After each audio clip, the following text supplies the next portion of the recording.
ইসলামী আইন প্রতিষ্ঠার জন্য দেখেন আল্লাহর বিধানটা কি। ইসলাম মানলো না কেউ, ইসলাম মানে না। আল্লাহ কি বলছেন? আল্লাহর তো কত বড় শক্তি, আল্লাহর চাইতে শক্তি কারো বেশি আসে? ওরা ইসলাম মানে না, জমিনটারে উল্টায় দাও। আল্লাহ বললেই তো পারে। ফেরেশতা পাঠায় দেবে, যারা আমার আইন মানে না, এই ফেরেশতা যা ওর কল্লাটা ঘুরে পিছনের দিকে দিয়ে দে। পারবে না? পারবে কিনা কর, গজব দে, ধ্বংস কর। এত কথা তো কর দরকার নেই। আল্লাহ খালি কবে কর, সাথে সাথে সুনামি হয়ে যাবে। সুনামি হবে, বদনামি হবে, কিছু একটা হবে। যা খুশি তাই আল্লাহ করতে পারেন, কিন্তু আল্লাহ কি তা করেন? এই যে কোরআন শরীফ, এটা পড়েন, এটা পড়লেই বুঝবেন। ওই যে আসরের আগে কি কয়, মাগরিবের আগে একটা গান শুনতেছিলাম এখানে, না আগে না পরে? পরে গাইলো এই জামানার শ্রেষ্ঠ তাফসীর তাফহিমুল কোরআন। কত নামটা? তাফহিমুল কোরআন। তাফহিমুল কোরআন পড়েন, দেখবেন কোরআন বুঝবেন। আলহামদুলিল্লাহ গণ। এই কোরআন শরীফে আল্লাহ খালি যুক্তি দিছেন, বান্দা কাইফা তাকফুরুনা বিল্লাহ, কেমনে তুমি আমার সাথে কুফরি করো? আমি তোমারে বানাইছি, তোমারে চোখ দিছি, কান দিছি, নাক দিছি। আল্লাহ বুঝাইছেন। আল্লাহ ফেরেশতা দিয়ে মারপিট করার নাই, জমিনের ফসল নষ্ট করেন না। ওরা আমার সেজদা দেয় না, ওরা আমারে সেজদা দেয় না, জমিনে ধান হবে না, আকাশ থেকে পানি বর্ষণ হবে না। আল্লাহ এরকম করেন? করেন না। খালি বুঝাইছেন, খালি বুঝাইছেন কোরআনের যুক্তি দিয়া। ইসলাম চালু হওয়ার পর বিভিন্ন আইন আসতেছে, ধীরে ধীরে ধীরে ধীরে আইন। নামাজ আসছে কত পরে, রোজা আসছে আরো পরে, যাকাত আসছে আরো পরে, হজ এসেছে আরো পরে। একটু একটু করে মোটিভেশনের মধ্য দিয়ে ইসলাম এসেছে। মুসলমানেরা ইসলাম কবুল করার পরেও মদ খাইতো, শুনতেছেন? কি খাইতো? একদিন নামাজ পড়তে গিয়া তারপরে সর্বনাশ করছে, মদ খাই আসছে। ইমামতি করতেছিল, 13 পারার মধ্যে দিয়ে 27 পারার মধ্যে গিয়ে ঢুকছে। রসুলের কাছে প্রশ্ন আসলো, রসুল এই মদের ব্যাপারে তো কিছু কইলেন টইলেন না, একজনে তো মদ খাই আসে এরকম নামাজের মধ্যে 13 পারা দিয়ে 27 পারায় ঢুকছে, এইটার কি হবে? তো রসুল্লাহ কোনো কথা বলতেন না যতক্ষণ জিবরাইল না বলে, আর জিবরাইল কিছু বলতেন না যতক্ষণ। রসুল্লাহ অপেক্ষা করতেছেন, আল্লাহর পক্ষ থেকে জবাব এলো, লা তাকরাবুস সালাত ওয়া আনতুম সুকারা। নামাজ পড়া তো দূরের কথা, নামাজের কাছেও যাইও না যতক্ষণ পর্যন্ত তোমার মাথা থেকে ওই প্রতিক্রিয়া, মদ খাওয়ার অ্যাকশন, এটা যতক্ষণ না যাচ্ছে ততক্ষণ পর্যন্ত নামাজ পড়া তো দূরের কথা, কাছেও যাইও না। এদিকে কি মদ হারাম হয়েছে? হারাম হয় নাই।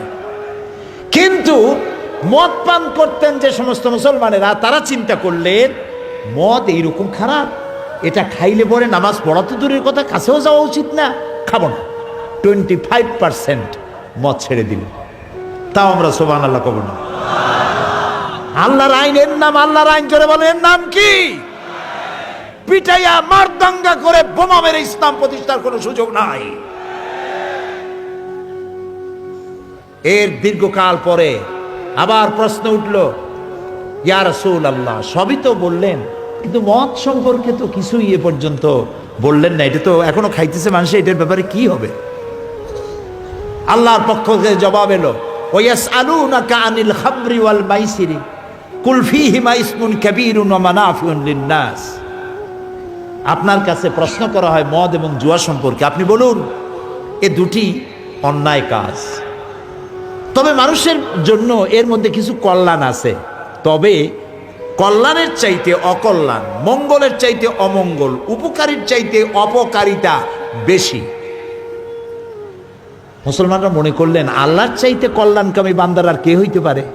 তিনিই বলেছেন উপকারের চাইতে অপকার বেশি, এটা খাওয়া উচিত না। আরো 25% লোক মদ ছেড়ে দিল। এখন কি হইল? 50-50, অর্ধেকে খায় অর্ধেকে খায় না।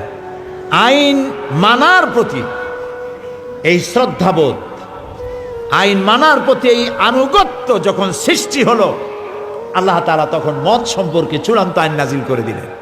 ইন্নামাল খামরু ওয়াল মাইসিরু ওয়াল আনসাবু ওয়াল আজলামু রিজসুম মিন আমালিশ শাইতানি ফাজতানিবুহু।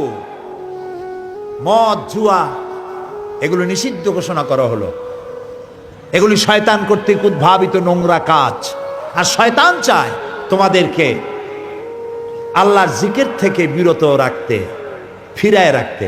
ফাহাল আনতুম মুনতাহুন, ও বান্দারা, এইটা শোনার পরেও কি তোমরা মদ থেকে বিরত হবে না? আইন প্রয়োগ হচ্ছে, দেখছেন আইন প্রয়োগের পদ্ধতি।